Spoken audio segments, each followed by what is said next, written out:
अस्सलाम वालेकुम स्टूडेंट्स, क्या हाल है, कैसे हैं आप। आज हम जिस टॉपिक पे बात करने जा रहे हैं वो है सूबाई हुकूमतों का ढांचा। इससे पहले हमारा जो लेक्चर था वो जिस टॉपिक से मुतल्लिक़ था वो था 73 के आइन के तहत वफाकी ढांचा, यानी वफाकी ढांचे से मुतल्लिक़ जो ओहदे हैं, उनके सरबराहान हैं, उनके ऊपर बात हुई थी।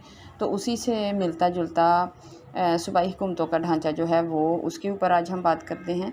तो चले चलते हैं।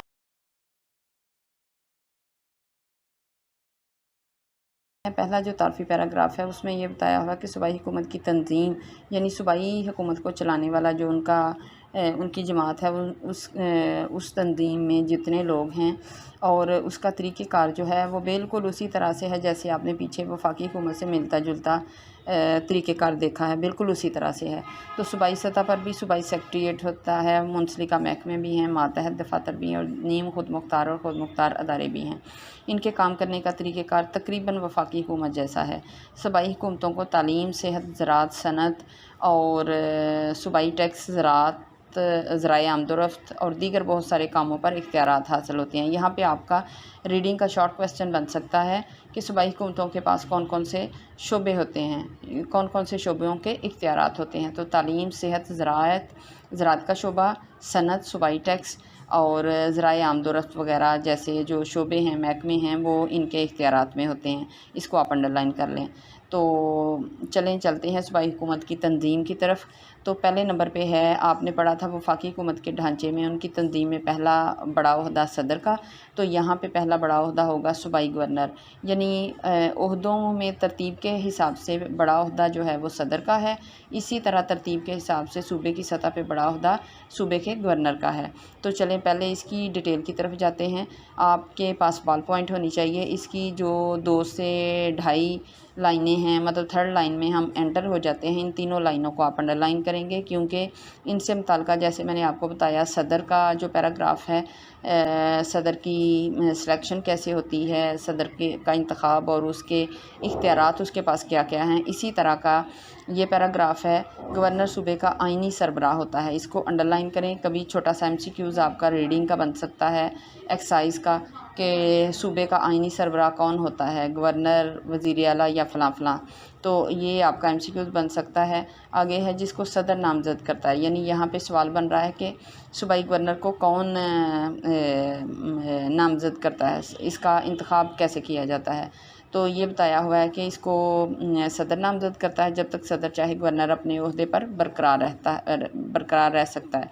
तो दूसरी लाइन में हम जाएंगे, गवर्नर सूबाई असम्बली का इजलास तलब करता है, यानी गवर्नर के पास क्या क्या इख्तियारात हैं और इसे ख़िताब करता है और वज़ीर आला के मशवरे पर असम्बली तोड़ भी सकता है। गवर्नर जो है वो वज़ीर आला के मशवरे पर सूबे का नज़्म व नस्क, यानी जो निज़ाम है वो चलाता है और कभी मुल्की हालात के पेश नज़र फ़ौरी तौर पे कोई आर्डीनेंस यानी आर्जी तौर पे कोई हुक्मनामा जो है वो जारी करना पड़े तो वो भी जारी कर सकता है। नंबर 2 पे हम आएंगे, वज़ीर आला।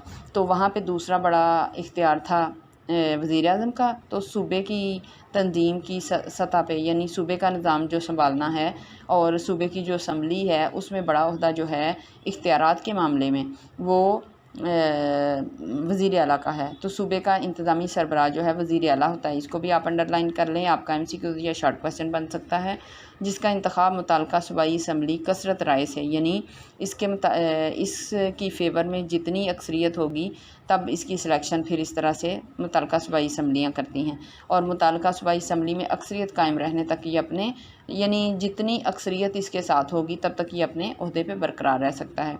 वज़ीर आला का मामन चीफ़ सेक्रेटरी होता है। इसको आप अंडरलाइन करें। आपको रीडिंग का सवाल या MCQs बन सकता है। वज़ीर आला का मामन कौन होता है? चीफ़ सेक्रेटरी होता है। वज़ीर आला चीफ़ सेक्रेटरी के ज़रिए सूबे की इंतज़ामिया को कंट्रोल करता है, इसकी कारकर्दगी को बेहतर करता है। अपनी काबीना का भी सरबराह होता है। यहाँ पे सवाल आ जाता है कि काबीना क्या है, तो अगले पॉइंट में इसकी मैं डिटेल पे बात करूँगी। जिसकी तश्कील अपनी मर्ज़ी से वो करता है, सूबे के अमन अमान का भी ज़िम्मेदार होता है। यानी इन पॉइंट्स में, इन लाइनों में वज़ीर आला के पास इख्तियारात या वज़ीर आला की ज़िम्मेदारियाँ या फ़राइज़ क्या क्या हैं वो बताए जा रहे हैं। कायदे ऐवान यानी ऐवान यहाँ पे हम कहेंगे ऐसी जगह जहाँ पे अवाम के लिए कानून बनाए जाते हैं, फ़ैसले किए जाते हैं। तो यहाँ पे अब हमारे मुल्क के अंदर बादशाह सिस्टम तो है नहीं है, जमहूरी निज़ाम है। तो यहाँ पे हम ये ऐवान से मुराद असम्बली है, वो जगह जहाँ पे अवाम के लिए कानून साज़ी की जाती है, उनकी बेहतरी के लिए, फ़लाह बहबूद के लिए फ़ैसले किए जाते हैं। तो कायद होता है रहनुमा, बड़ा सरबराह। असम्बली का सरबराह होने की वजह से सूबाई असम्बली पर इसकी पूरी गिरफ्त होती है, यानी पूरा कंट्रोल होता है और आसानी से कानून साज़ी ये करवा सकता है। नंबर 3 पे हम आएंगे काबीना। पीछे आपने पढ़ा था वफाकी काबीना, तो यहाँ पे भी काबीना से मुराद वही है, लेकिन वो वफाक की सतह पे होगी, बड़े अहदों पे काबीना होगी, और यहाँ पे सूबे की सतह पे होगी।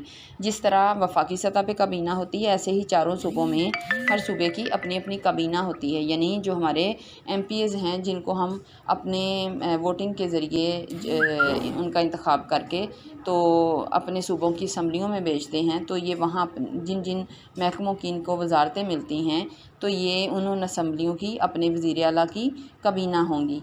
तो हर सूबे में सूबाई काबीना भी होती है, जिसके अरकान का इंतखाब वज़ीर आला अपनी मर्ज़ी के मुताबिक करता है। हर वज़ीर अपने अपने महकमे का सरबराह होता है, जैसे वज़ीर तालीम हो गया, वज़ीर सेहत हो गया, वज़ीर खुराक हो गया।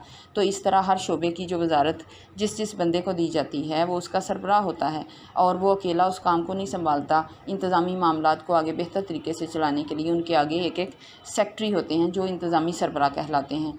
तो वो जो हैं वो महकमे का सियासी सरबराह होने की वजह से काबीना में हर वज़ीर जो है अपने अपने महकमे का जौन जौन सा महकमा उनको दिया जाता है उसका सरबराह होने की वजह से वो वज़ीर आला के सामने जवाबदेह होते हैं। जैसे महकमा तालीम है तो वो उसकी कारकर्दगी को जितना बेहतर बनाएगा, कहीं पे कोई कमी आ गई है। महकमा सेहत है तो जो कानून साज़ी हुई है उसको लागू करवाने में आगे उसकी ज़िम्मेदारियाँ होंगी। तो किसी भी तरह का जवाब दे जो है वो उस महकमे का सरबराह यानी वो वज़ीर होगा। तो नेक्स्ट पॉइंट जो है वो है चीफ़ सेक्रेटरी। तो पीछे आपने नंबर 2 पे पढ़ा था वज़ीर आला वाले पैराग्राफ में कि चीफ़ सेक्रेटरी वज़ीर आला का सूबे का निज़ाम चलाने में मामन मददगार होता है। तो चीफ़ सेक्रेटरी कौन होता है? चीफ़ सेक्रेटरी इंतज़ामी अमूर के लिए सूबे का सरबराह होता है। इसको भी आप अंडरलाइन करेंगे। वो सूबे में अफसरशाही का सीनियर तरीन फ़र्द होता है। अफसरशाही यानी बड़े अहदों पर सरकारी अफसरान जिनको हर तरह का शाहाना आसाइशी अंदाज़ मिला होता है, सरकारी सहूलतें मिली होती हैं। तो यहाँ उन्होंने बताया हुआ है कि सूबे के अंदर जितने भी वज़रा कराम होते हैं सूबे की सतह पे, उन सारों के ऊपर सबसे ज़्यादा अफसरशाही, शाहाना अंदाज़ और हर तरह के इख्तियारात रखने वाला चीफ़ सेक्रेटरी होता है वज़ीर आला के बाद।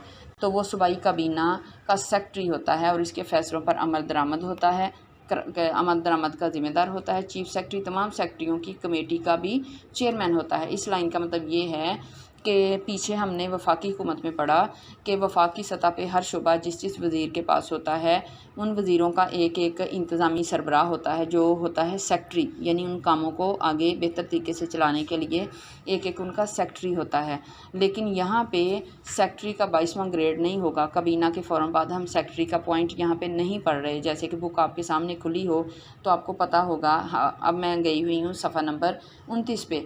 तो जो चीफ़ सेक्रेटरी वाला पैराग्राफ है सफ़ा नंबर 29 के स्टार्ट पे लिखा हुआ है, उसकी डिटेल दी हुई है। तो वहाँ पे लिखा हुआ है चीफ़ सेक्रेटरी तमाम सेक्रेटरियों की कमेटी का चेयरमैन होता है।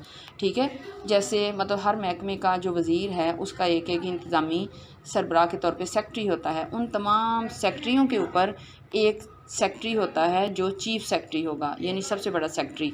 तो वो क्या करेगा, हर वज़ीर के महकमे की कारकर्दगी जो है वो उन सेक्रेटरियों से लेके वज़ीर आला तक पहुंचाएगा, और यूं सूबे के हर महकमे की कारकर्दगी वज़ीर आला तक पहुंचेगी। और उन महकमों को बेहतर करने में भी पॉलिसी भी ये बनाता है और मददगार भी होता है, किस तरीके से किस महकमे को बेहतर किया जा सकता है। और इस तरह वज़ीर आला जो है अपने सूबे की कारकर्दगी, बेहतर कारकर्दगी के लिए चीफ़ सेक्रेटरी की मदद लेता है, और फिर अपने महकमों अपने सूबे की कारकर्दगी हर महकमे के हवाले से उसके लिए वज़ीर आज़म के सामने वज़ीर आला जवाबदेह होता है। तो ये है चीफ़ सेक्रेटरी। उसके बाद नंबर 5 पे आएगा सेक्रेटरी। हर महकमे का इंतज़ामी सरबराह सेक्रेटरी होता है। वफाकी सतह पे सेक्रेटरी का नंबर 22वां ग्रेड होता है, लेकिन यहाँ नंबर 5 पे चीफ़ सेक्रेटरी के बाद सेक्रेटरी है तो ये आ जाएगा 20वें ग्रेड पे। सेक्रेटरी अपने अपने महकमों के वज़ीर के मामले ख़ास के तौर पे काम करते हैं और इसको पॉलिसी बनाने के लिए मशवरा भी देता है और उसको महकमा की कारकर्दगी के मुतालिक इतलात फ़राहम करता है। सफ़ा नंबर 29 और पॉइंट नंबर 5 है। और लाइन नंबर 2 पे मैं जा रही हूँ। लाइन नंबर 2 की बात बता रही हूँ, आपको वजाहत दे रही हूँ। और उसको महकमे की यानी हर सेक्रेटरी जो है अपने अपने वज़ीर का इंतज़ामी सरबराह होता है और उस महकमे को बेहतर करने के लिए, उसकी कारकर्दगी को बेहतर करने के लिए अपने अपने वज़ीर का ये मामन मददगार होता है।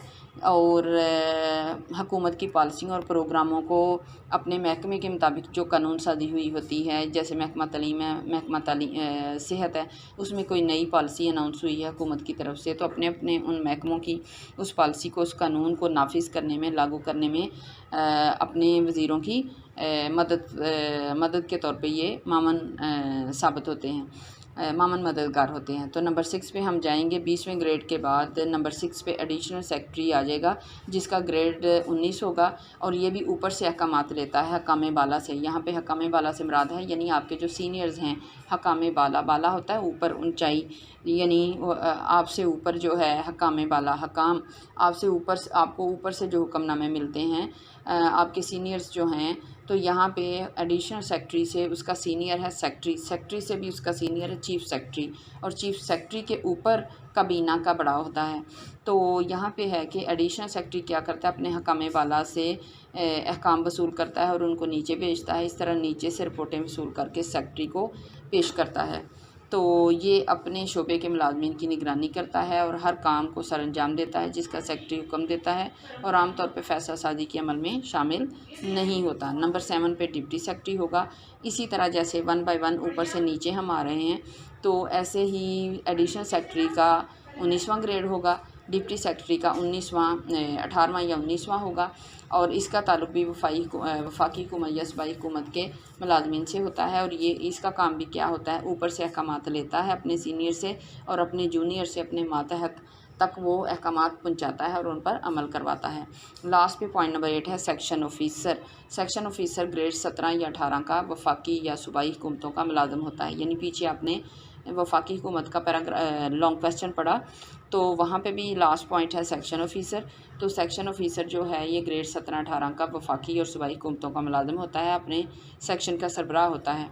आगे जो है वो ये है कि एडिशनल सेक्रेटरी के अहकाम को अमली जमा पहनाता है। यानी इसका मतलब ये है एडिशनल सेक्रेटरी इससे जूनियर है, सीनियर है, डिप्टी सेक्रेटरी भी इससे सीनियर है। तो इसका मतलब ये है कि ये अपने ऊपर के जो इसके सीनियर हैं, हकाम बाला हैं, उनके अहकामात को अमली जमा पहनाता है, सेक्शन के तमाम मामलात में अपनी डिप्टी सेक्रेटरी को रिपोर्ट देता है। यानी डिप्टी सेक्रेटरी इससे ऊपर सीनियर है और डिप्टी सेक्रेटरी ने अपने से सीनियर से जो हुक्मनामे लिए होते हैं वो अपने से जूनियर तक वो हुक्मनामे पहुँचा के, अहकामात पहुँचा के उन पर अमली जमा पहनवाता है, यानी उस पर अमल करवाता है। और इस तरह फिर नीचे से सेक्शन ऑफिसर उन कामों को निपटा के डिप्टी सेक्रेटरी को आगाह करता है अपनी रोज़ाना की रूटीन को। फिर डिप्टी सेक्रेटरी को ऊपर से जो हुक्मनामे मिले होते हैं उन पे अमल करके एडिशनल सेक्रेटरी को देता है। इसी तरह ऊपर सेक्रेटरी, फिर सेक्रेटरी जो है ऊपर चीफ सेक्रेटरी को देता है। इस तरह काबीना और हर महकमे के वज़ीर को अपने अपने महकमे की कारकर्दगी की इतला मिलती है, और वो हर महकमे का जो वज़ीर है वो अपने अपने महकमे की कारकर्दगी के लिए हर तरह के सवाल के जवाब दे के लिए वज़ीर आला के सामने जवाब देते हैं। तो स्टूडेंट्स यहाँ पे सूबाई हुकूमतों का ढांचा जो है ये मुकम्मल हुआ। और मैं आपको ये बताती चलूँ कि पुराने एडिशन में सेकंड ईयर का जो पुराना एडिशन था उसमें वफाकी हुकूमत का ढांचा और सूबाई हुकूमत का ढांचा ये दोनों ही तफसीली सवालात से मुतल्लिक़ थे, यानी लॉन्ग क्वेश्चन से मुतल्लिक़ थे। लेकिन अब की मरतबा ये सूबाई हुकूमतों का ढांचा तफसीली सवाल से मुतल्लिक़ नहीं है, यानी ये लॉन्ग क्वेश्चन में नहीं है, एक्स्ट्रा के तौर पे दिया हुआ है। लेकिन अगर ये एक्स्ट्रा में दिया हुआ है तो ये बेमायनी बेकार नहीं है।